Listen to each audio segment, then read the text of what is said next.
Woj, as you know, Dame is not the only player to say, hey, you know what, I'd like to play somewhere else next season. James Harden also said that to the 76ers. What's going on that front? Malika, the James Harden situation in terms of where we are in the calendar in July, it feels a lot like what Daryl Morey was doing with Ben Simmons a couple years ago.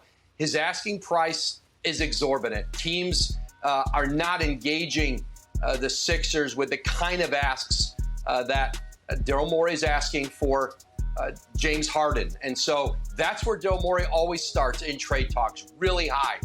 And then over time, perhaps, you work him back down. But like Ben Simmons, I think there's hope on the Sixers side that eventually, at some point, they can get James Harden on board about being in Philadelphia in the last year of this deal, this opt-in that he did at $35.5 million. Now, they may get to training camp, and it may look different to Philly. They may have a James Harden who's not as enthusiastic about his return as they are. And then maybe they get more serious about it. But right now, I think the Harden talks, like Lillard, are going to linger into the summer. Very, very interesting. Okay, Woj, before we let you go, let's check in on the Boston Celtics because they've been eligible to sign All-NBA forward Jaylen Brown to a max extension for, about 2 weeks now, and yet we haven't seen that deal come to fruition, at least not yet. What's going on there? It's going to take more time. Jaylen Brown, Jason Glushon, his agent, they've been talking with Brad Stevens, with Boston. Jaylen Brown is leaving the country on Players Association business for a period of time. They're expected to re-engage again when he gets back. They have time to get this done. This is a deal that would be the richest extension, the richest contract in NBA history. It could be worth up to $304 million. In the final year of that deal, Jaylen Brown would be making almost $70 million. And remember, when you're negotiating contracts, it isn't just the, hey, are we going to give him the full amount? Is he going to get the max number? There are trade kickers potentially that could be in a deal, player option years in a deal, payment schedule. So there's a number of other things that go beyond just the max, the super max that Jaylen Brown is eligible for. I think these sides will continue to talk, and they have a lot of runway this summer to get to a deal. I think the Celtics, other than the deal that the Suns made for Bradley Beal, the Celtics have had the biggest offseason move among the contending teams. We'll see what happens with the Heat and whether they do a Dame Lillard deal, but this is really big. They really, really invested in Kristaps Porzingis, not only trading Marcus Smart, but by signing him that extension, as you just showed there, Malika, all that money on their books, it kind of cost them Grant Williams too. I know he wasn't directly in the deal for Porzingis, but essentially because of all that money, they kind of had to say goodbye to him. And so they traded away two of their hardest-nosed defenders to really lean into the type of offense that Joe Mazzulla wants to run, which is high-volume three-point shooting, spreading the floor, more favoring a higher scoring offense than rugged defense. It's a departure of the way the Celtics got to the finals 2 years ago, and they are really leaning into it. People were wondering if Joe Mazzulla would come back. That was ridiculous because Brad Stevens is a big believer in him, and he's just made the most significant move since he's been team president in investing in Porzingis and changing the makeup of the Celtics. Are we going to call, Brian, are we calling this a big three? Are we calling Porzingis, Jaylen Brown, if he's back, and Jason Tatum a big three? All right. Well, Perk, I mean, if they win 58 games, maybe they're a big three. Right. But I can't. I'm not there yet. We're going to just pump the brakes on that one. Well, how about this one? It's been a minute, Perk, since we've had a chance to crunch some numbers with you. What about a percentage chance here? Do you think that new big three, if we're calling them that, in Boston is going to be able to deliver? What's the percentage chance? You know what? I'm not going to disrespect them because they still have one of the best players in the world on their squad, and Jason Tatum, who did average 30, first time in franchise history for a player to average 30 in the regular season. I figure they're going to re-sign Jaylen Brown. You got Derek White coming back. Don't know the status of Robert Williams, but you still got great depth. Of Malcolm Brogdon, but you still got great depth. And Robert Williams and Al Horford at the big position, I'm going to give them a percentage of 20, a 20% chance. And that's a 20% chance of not reaching the NBA Finals, not reaching the conference finals, but winning it all. Banner number 18. Winning. And the reason that the percentages are not higher than that is because, again, I'm leaning towards Porzingis. I haven't seen him when the pressure is on. And again, Richard said it yesterday.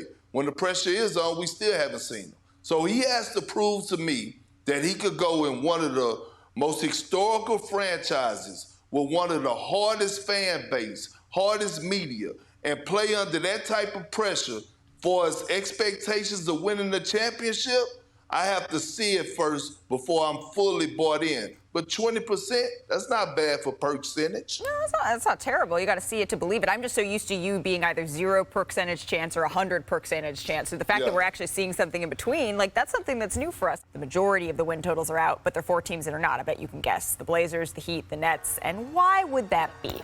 Well, the Dame Lillard, James Harden effect, right? Can't know exactly how many games those teams are going to win if a major domino could fall. A player like James Harden could potentially raise the ceiling for a team like, I don't know, the Clippers. So, Perk, do you think the Clippers need James Harden to be true contenders here?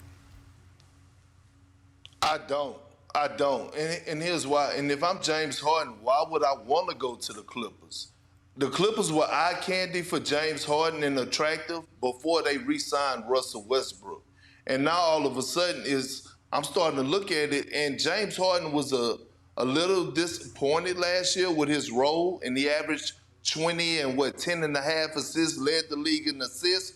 So I don't know what James Harden want, but if he go to the Clippers, I feel like for himself, he would be in a worse situation than he would be for us playing alongside Joel Embiid and Tyrese Maxey. So if I'm the Clippers, since they re-signed Russell Westbrook, I'm not big on getting James Harden. And if I'm James Harden, I'm not big on getting traded to the Clippers. Well, and we saw the connection, the two-man game between James Harden and Joel Embiid on full display. When you think of the Clippers, Russ, I'm not sure how much, playing alongside each other, if that would work. Brian, what do you think?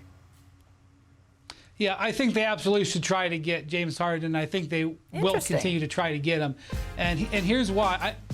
They need more because they haven't been able to keep their guys healthy.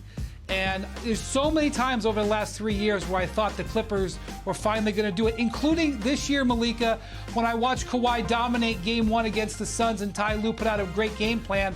I was like, man, the Clippers might do this. They might make a run here. Bam, Kawhi gets hurt again. They need the star redundancy, and they don't have a choice of like 7 different guys to trade for. This is a guy I think that they can get. And Russ is just going to have to deal with it if they get James Harden. Russ is at a point in his career where he's going to have to fit into a role. I think he understands that.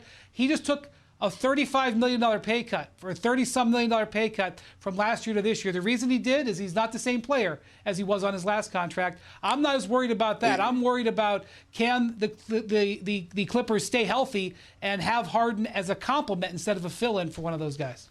Perk, you look perplexed. But Wendy, I disagree just a little bit because remember the roller coaster that the Lakers were on last year when they asked Russ to buy into a lesser role, and then all of a sudden he go into the Clippers, and now he was able to be the Russ of old. So I don't know if Russ has fully bought into saying just because his paper then got cut short, I don't know if his mindset is there to say, you know what, I'm going to take a lesser role and sacrifice for the betterment of the team. But I think many people would agree that having James Harden at this stage of their careers is more valuable than having Russell Westbrook.